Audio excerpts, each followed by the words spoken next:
like, I don't want to talk to nobody. I don't want to catch nothing. I don't want to. It's not a game, it's a rich thing.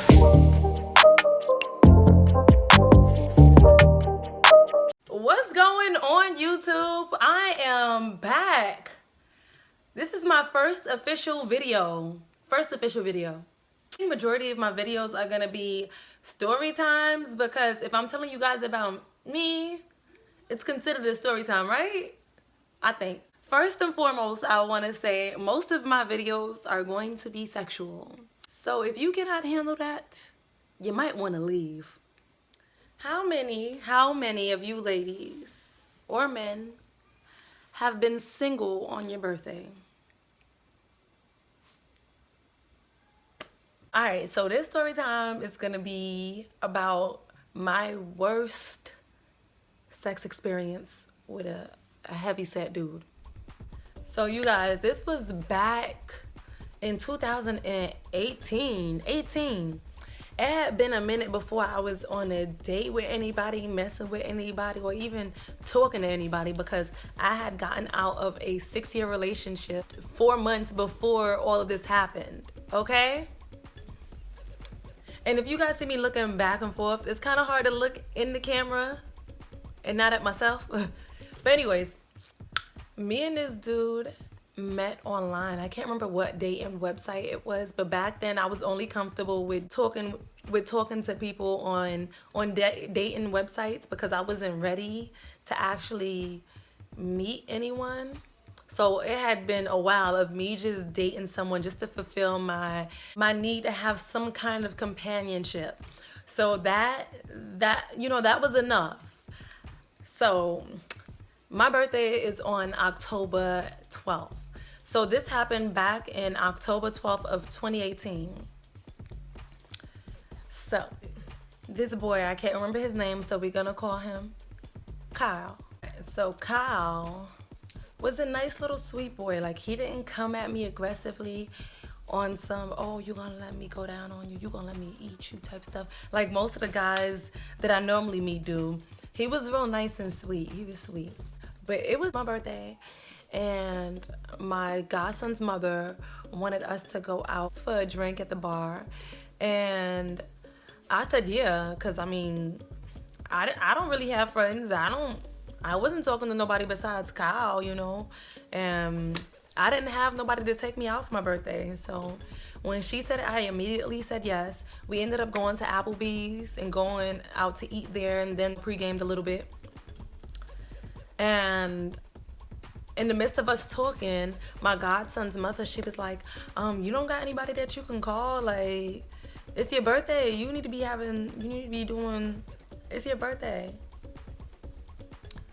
And I'm like, nah, I mean, I'm talking to this one guy, but it's not like that yet, you know?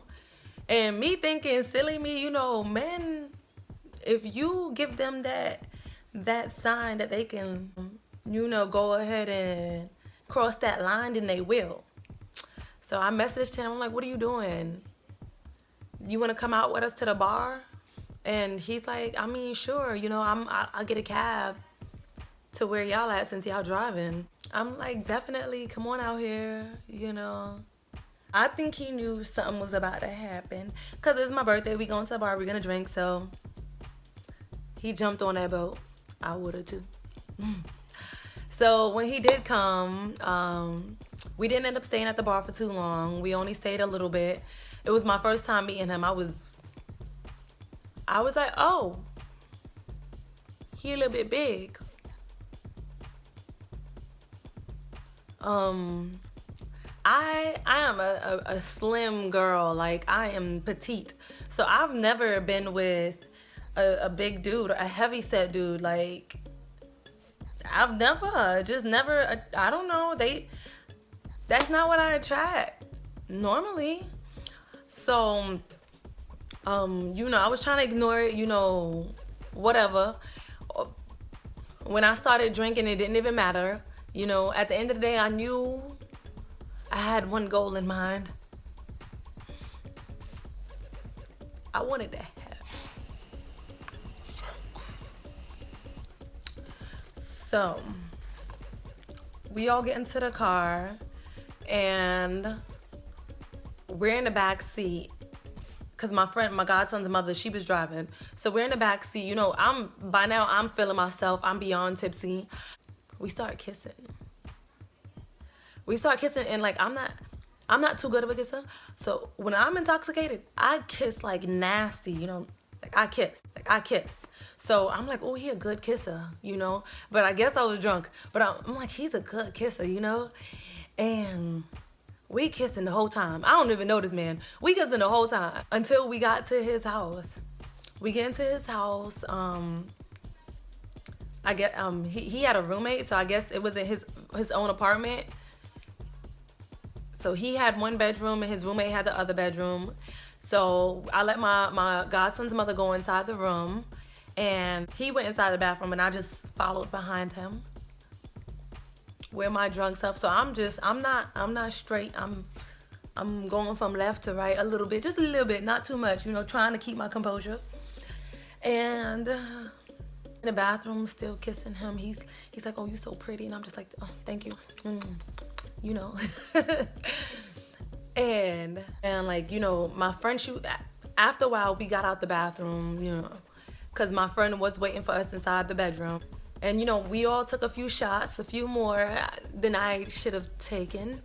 Didn't need any more. So my friend, I guess she kind of got the vibe of what was going on. She was like, I'm going to wait in the car. You know, you guys, you can just come outside when you're done because I gotta make a phone call.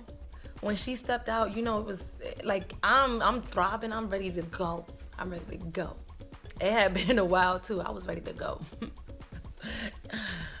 I ignored the fact that he was heavy set, and I'm just like, look, I've never done this before, so it was one of those things where you can't knock it until you try it. I tried. I tried it. Should have knocked it, but I tried it. He was on top of me.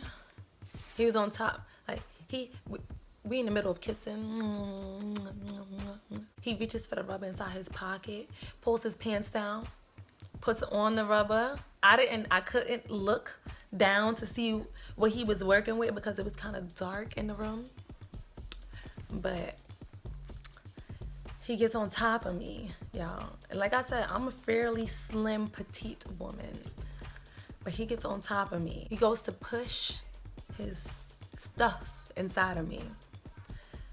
And it wouldn't go in. And I'm trying to help him push, but it would not go in, you guys. It wouldn't go in.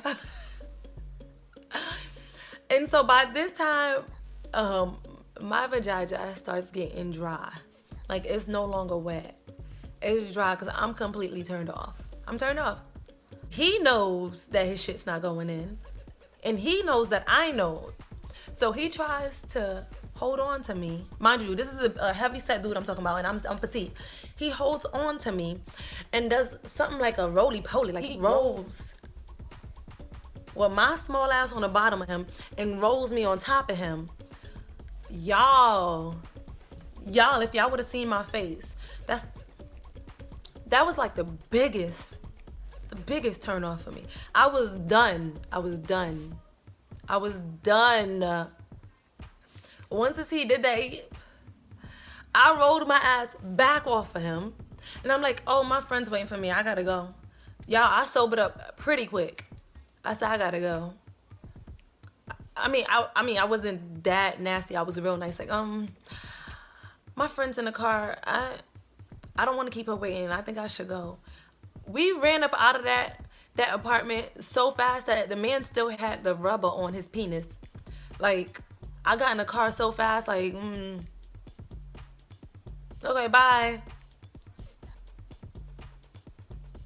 So the whole time I was in the car, I was telling my godson's mother, I'm like, yo, this man rolled on top of me. He rolled on top of me. Do y'all know the feeling of a big dude on top of y'all and y'all small? It feels as if you being smothered. And she was like, no, Jessica, no, it's your birthday, no. Y'all, when I got home, he messaged me And he was like, I'm sorry about earlier. I was just nervous. And yada, yada, yada. And like, y'all, I was done. I didn't want to try that again. I was traumatized. I was traumatized. And but I don't think I talked to him again after that day. I was done. I was done. Like, what could he have done to come back with, like, what could he have done? I was done. I don't know. That kind of ruins my experience with a whole bunch of heavyset dudes. Like I, I would like to think a few of them are packing. You know, I would like to think, but that was the worst experience for me with a heavyset dude. Like, I want to give it a try again, but I'm scared. I'm scared. Y'all, that's it for my story time. Like, I ain't got nothing else to say about that. But you guys let me know down below. Have y'all had an experience like I have? Have you? With a heavy set dude? Have y'all? I'll see you guys in my next video. Peace.